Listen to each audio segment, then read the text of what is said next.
I've decided to organize it like a roulette wheel, with 36 chapters describing the year I spent out there.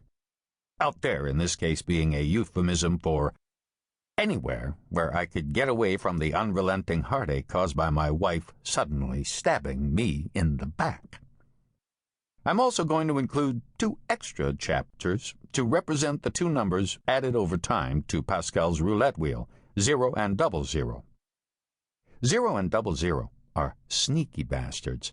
When they hit, it always comes as a surprise, as if someone snuck those evil green digits onto the wheel while it was spinning too fast to notice.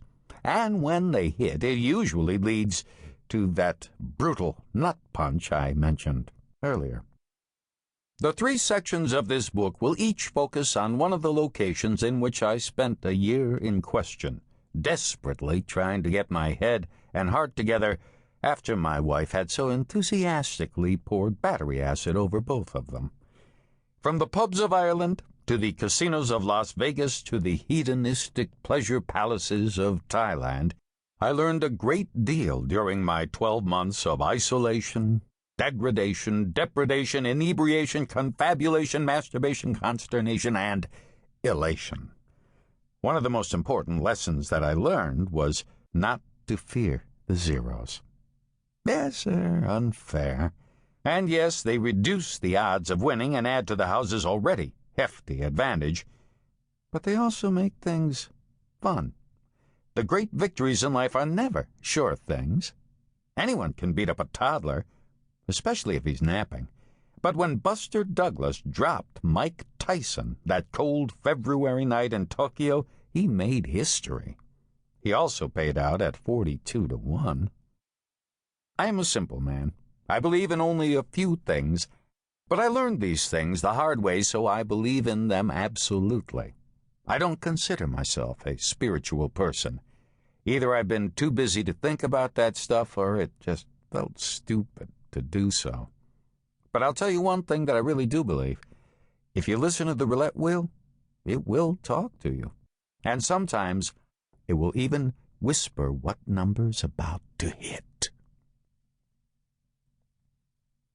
00, or the second of those 2 extra chapters, or maybe this roulette analogy isn't working. I used to have a plan. It wasn't a brilliant blueprint designed by crafty German Bauhaus architects. It was a simple outline for how I wanted to live my life.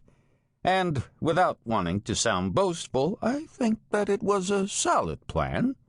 Have some fun while I'm young, work hard after college, meet a couple of ladies, marry one of them, make lots of money, drive an expensive car, have some kids, worry about my receding hairline, watch lots of sports on TV, die. A nice, basic plan, right? And everything was unfolding beautifully.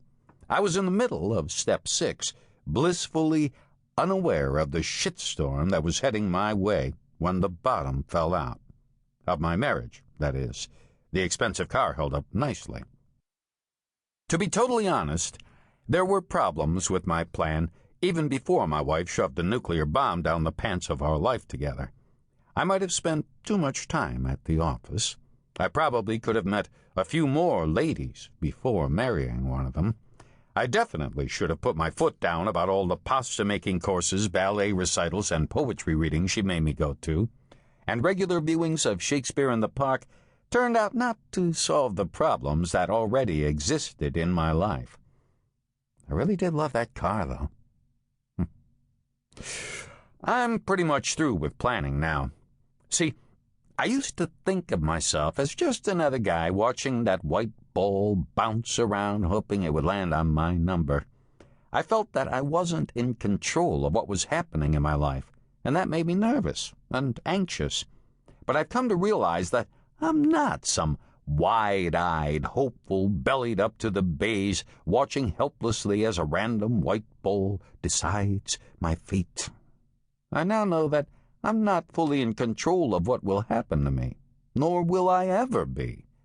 But that's okay, because I also know that I'm not just watching the white ball. I am the white ball.